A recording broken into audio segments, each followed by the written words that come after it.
말씀은 잠언 25장 21절에서 28절 말씀입니다. 25장 21절에서 28절 말씀 함께 읽겠습니다. 내 원수가 배고파하거든 음식을 먹이고 목말라 하거든 물을 마시게 하라. 그리하는 것은 핀 숯을 그의 머리에 놓는 것과 일반이요 여호와께서 내게 갚아주시리라. 북풍이 비를 일으킴같이 참소하는 혀는 사람의 얼굴에 분을 일으키느니라. 다투는 여인과 함께 큰 집에서 사는 것보다 움막에서 혼자 사는 것이 나으니라. 먼 땅에서 오는 좋은 기별은 목마른 사람에게 냉수와 같으니라. 의인이 악인 앞에 굴복하는 것은 우물이 흐려짐과 샘이 더러워짐과 같으니라. 꿀을 많이 먹는 것이 좋지 못하고 자기의 영예를 구하는 것이 헛되니라. 자기의 마음을 헤아리고 제하지 아니하는 자는 성읍이 무너지고 성벽이 없는 것과 같으니라. 아멘. 할렐루야.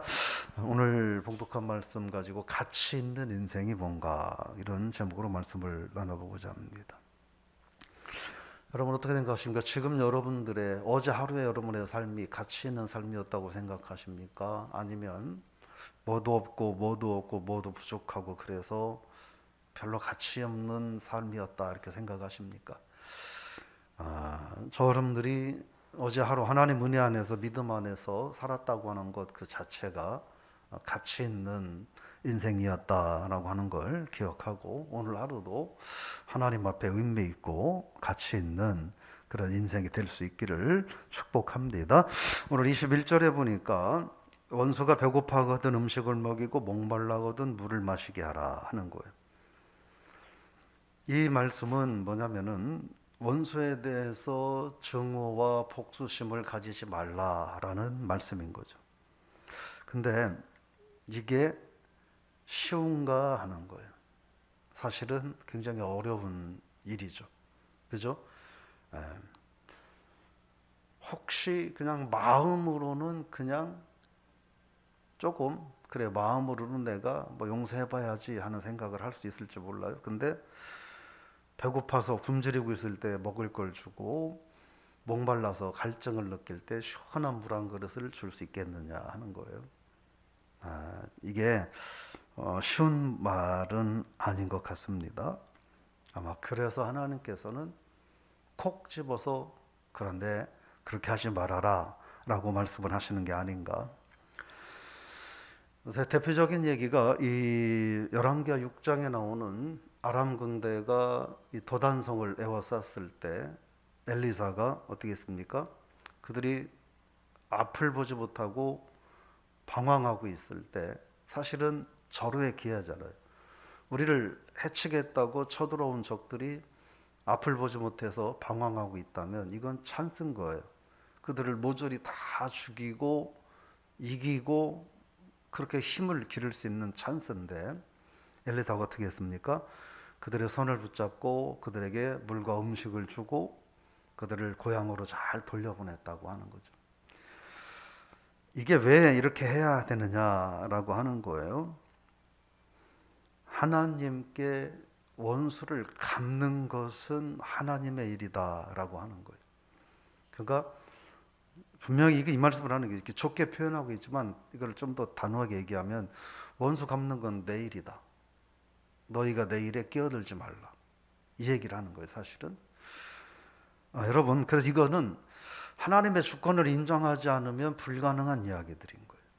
그거 힘들고 어려운 일일 수 있지만, 그런데 저 여러분들이 원수가 이뻐서가 아니라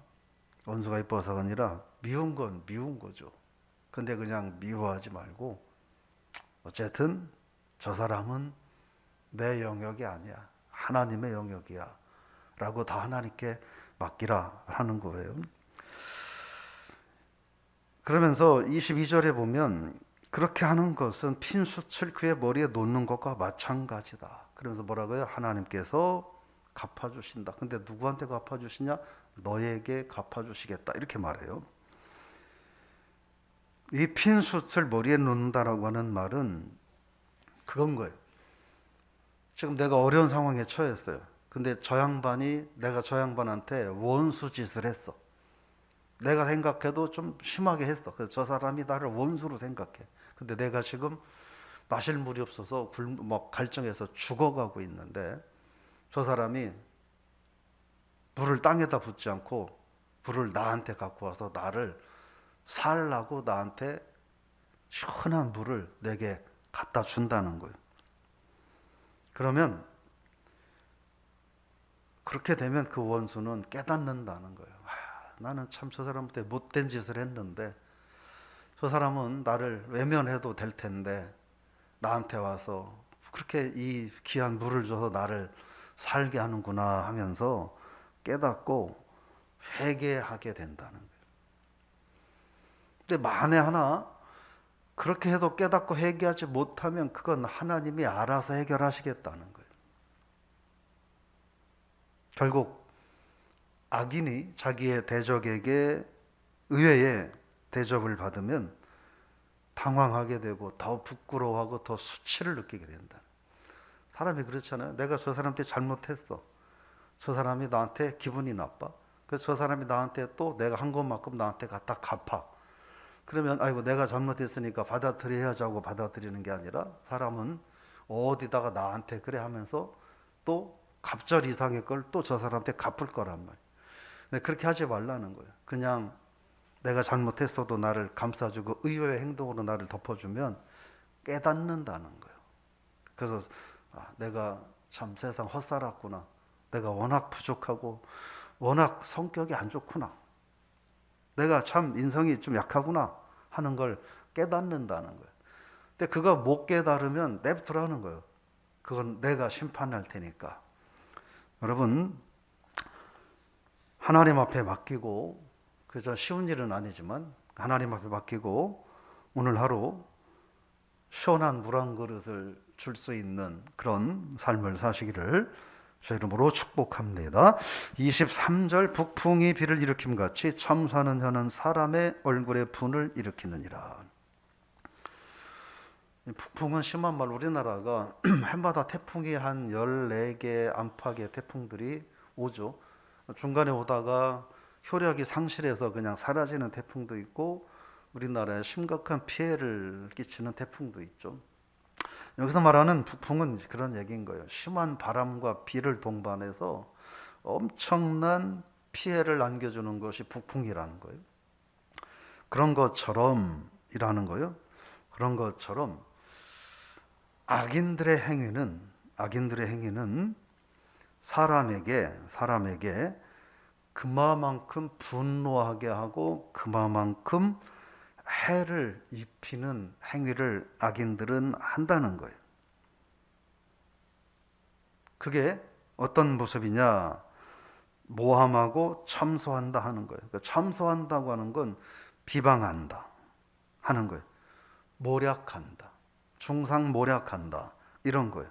그러므로 이 태풍이 많은 피해를 주는 것처럼 사람을 중상모략하고 모함하고 하는 것은 사람을 분노하게 만든다라고 하는 거예요.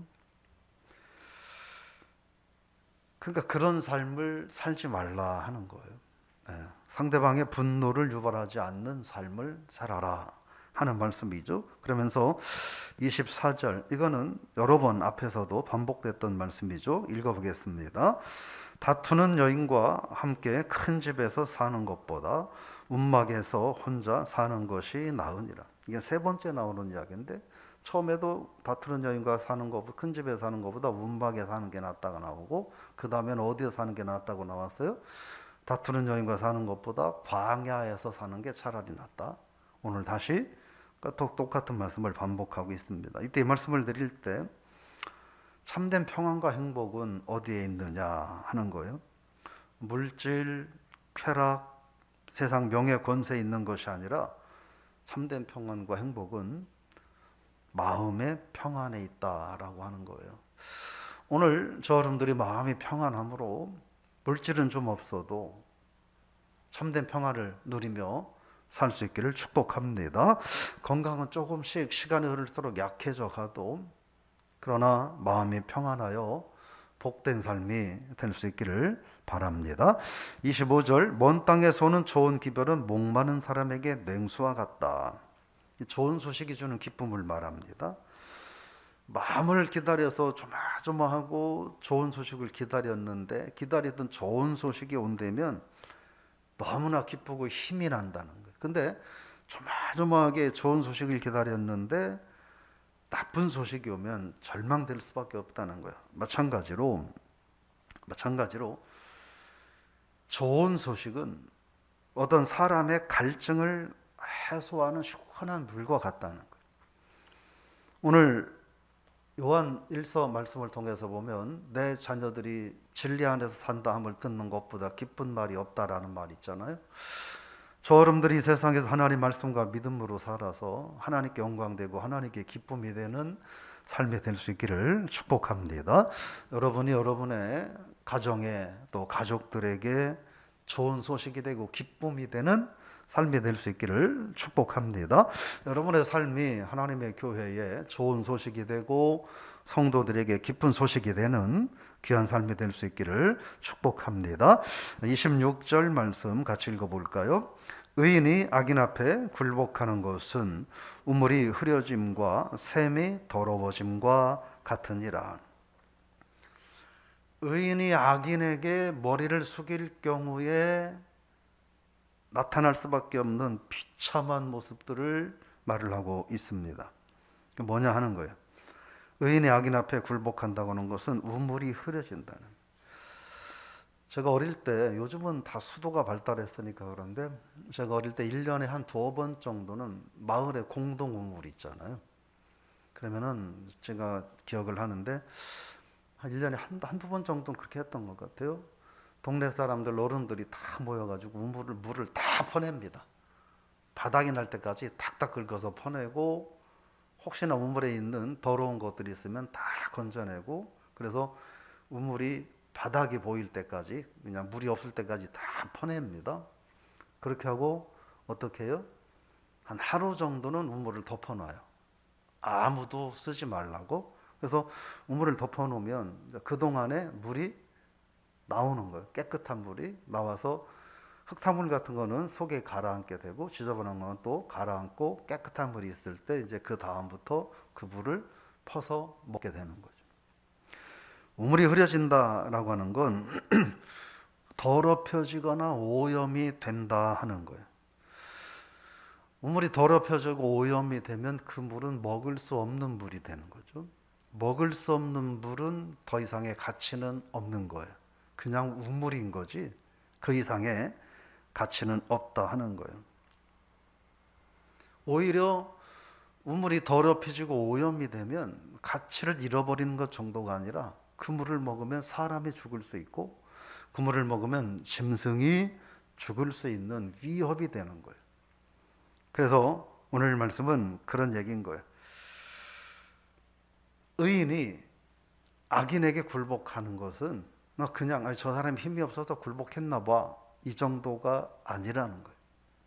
네, 그 정도가 아니라는 거예요. 그래서 주님께서는 마태복음 5장 13절에서 너희는 세상의 빛이다, 그리고 너희는 세상의 소금이다, 이런 말씀을 하면서 뭐라고 말해요? 소금이 맛을 잃어버리면 어떻게 되겠느냐? 어떻게 된다고 그랬어요? 길에 내동댕이 쳐버리고 지나가는 사람들이 그거를 밟고 다닐 거다, 이렇게 말씀을 하지 않았습니까?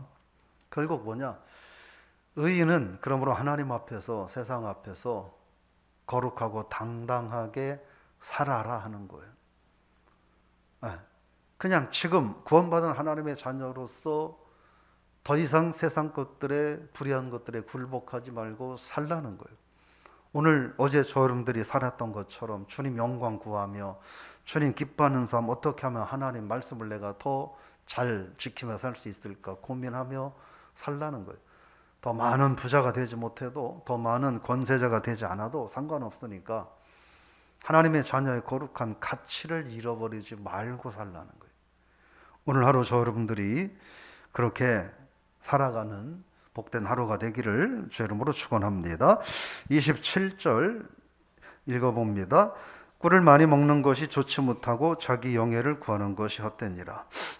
어제 말씀드렸죠. 꿀은 좋은 영양식이었다고. 그런데 이것도 맛있다고 많이 먹으면 해롭다. 토할 때까지 먹지 말라 이런 말을 했죠.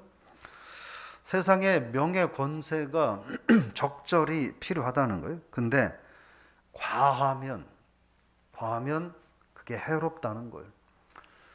물질, 적정한 물질이 있어야 되죠. 근데 어느 정도냐? 내가 하나님 영광 돌리며 살기에 부족함 없을 만큼, 내가 하나님께서 맡기신 사명 감당하기에 부족함 없을 만큼, 내가 이 땅에 하나님의 자녀다운 삶을, 세상의 빛과 소금으로서의 삶을 살아가기에 부족함이 없을 정도의 물질이면 된다는 거예요. 사실 와닿지 않죠. 더 많았으면 좋겠죠. 많아도 상관없다는 거예요. 근데 그게 과하고 많음으로 하나님의 거룩한 자녀다운 삶을 살 수 없게 만든다면 그건 좋지 않다는 거예요. 그건 옳지 않다는 거예요. 여러분, 오늘 저 여러분들이 이 말씀은 뭐냐면 절제하는 삶을 살라 하는 거예요. 절제하는 삶을 살라. 지난 어제의 말씀처럼 과유불급. 너무 많아서 넘치면 조금 덜 찬 것만 못하다 하는 거죠. 그러면서 28절의 말씀은 마음을 채우지 아니하는 자는 성읍이 무너지고 성벽이 없는 것과 같다. 마음을 다스리는 게 얼마나 중요한지를 말합니다. 이런 말씀을 말해요. 마음을 다스리는 자는 용사보다 낫다. 성을 빼앗는 자보다 낫다라고 말합니다. 성벽이 무너졌다, 성읍이 무너졌다라고 하는 건 그냥 다 끝났다는 얘기예요. 옛날에 성벽이 무너지고 성읍이 무너졌다는 건 뭐예요? 전쟁에서 졌다는 이야기고 다 죽는다는 얘기인 거예요. 여러분, 그러므로 절제하고 마음을 지키는 삶을 살라, 마음을 다스리라 하는 거예요. 정리해보면 구원받은 하나님의 자녀는 인간관계에서 가능하면 원수도 맺지 말아야 하죠. 근데 혹시나 또 꼬일 수가 있죠. 그러면 꼬였으면 꼬인 것 때문에 분노하지 말라는 거예요. 그러니까 하나님께 맡기고 온전하게 해결할 수 있는 지혜를 가지라는 거예요. 왜냐? 되갚는 건 그건 하나님의 일이라는 거예요. 혹시나 여러분 아무개 생각만 하면 아직도 막 화가 나고 그런 사람이 있다면 그냥 오늘 이 시간부로 하나님 그 인생에 대해서는 하나님께 다 맡길 테니까 하나님 알아서 하시고 나는 더 이상 미워하지도 분노하지도 않겠습니다. 맡길 수 있는 오늘 하루가 되기를 축복합니다. 나의 잘못된 언행이 이웃을 해롭게 할 수 있다라고 하는 걸 우리가 깨닫고 반대로 나의 언행이 하나님께 그리고 이웃에게 기쁨도 될 수 있고 영광도 될 수 있고 한다는 것도 우리가 알고 기왕이면 어떻게 살 거냐 하는 거예요. 저 여러분들이 삶을 통해서 기왕이면 나의 오늘 하루의 삶을 통해서 하나님께 영광된 삶을 살고 그냥 부족하면 부족한 대로 그렇잖아요. 그냥 연약하면 연약한 대로 그 삶을 통해서 하나님께 영광된 삶을 사는 것, 그 삶이 그리고 이웃에게 기쁨이 되는 삶을 사는 것, 그 삶이 가장 가치 있는 인생이라고 하는 거예요. 여러분보다 한 500배, 1000배 부자라고 여러분보다 더 가치 있는 인생 살 거라고 생각을 하세요? 그렇지 않아요. 절대 그렇지 않아요. 돈이 많다고 그 사람들이 가치 있는 인생을 사느냐? 절대 그렇지 않다고요. 그러므로 저 여러분들이 우리들의 삶을 통해서 하나님께 기쁨과 영광이 되고 또 교회와 이웃과 성도들에게 기쁨과 유익이 되는 삶을 산다면 그 삶이 가장 가치 있는 인생이다라고 하는 거예요. 그 절제와 균형을 잃어버리지 않고 그런 삶을 살아가는, 그래서 정말 하나님 앞에 그래 너 인생에 복되다, 정말 고맙다 라고 저 여러분의 삶을 하나님께서 그 가치를 존중해 주는 오늘 하루가 될 수 있기를 주의 이름으로 부탁을 드리며 축복합니다. 하나님 아버지, 오늘 우리들의 모든 삶의 문제를 하나님 앞에 다 내어 맡기고 시작하기 원합니다. 인생을 사노라면 부득이하게 때로는 원인도 없이 오해가 생기고 또 불편한 관계도 생길 수 있는데, 그런 일들에 대해서 우리가 분노하지 않고 모든 결과는 다 하나님께 내어 맡기고 살겠습니다. 이웃에게 오히려 분노와 원망을 일삼는 행위를 하지 않고 기쁨과 행복을 전하는 언행을 저희들이 하며 살기를 원합니다. 하나님께도 영광된 삶을 살 수 있기를 원합니다. 비록 돈은 없고 건강은 온전하지 못하고 세상 부귀영화 명예 권세는 없다 할지라도, 그러나 세상 부귀영화 명예 권세를 다 가진 그 누구보다도 오늘 저희들의 삶과 언행을 통하여 하나님의 영광을 드러내는 삶을 살게 하여 주옵소서. 그런 인생이 가장 의미 있고 가장 가치 있는 인생임을 알게 하시고, 그래서 저희들의 인생이 오늘 하루 가장 행복한 하루의 삶을 살아가게 하옵소서. 병원에 병상에 있다 할지라도 육신은 연약하지만 그러나 그 가운데서도 하나님 영광 드러내는 의미 있고 가치 있는 인생을 살게 하여 주옵소서. 경제적으로 어려운 형편에 있다 할지라도 하나님 앞에 가치 있는 인생을 살게 하여 주옵소서. 아버지 하나님의 삶의 문제들이 꼬이고 풀리지 않는 관계에 있다 하더라도 하나님의 영광을 드러내며 이웃에게 기쁨을 주는 가치 있는 인생 살게 하옵소서. 그런 삶을 살 수 있도록 우리를 축복하실 줄 믿고 감사드리며 예수님의 이름으로 기도드리옵나이다. 아멘.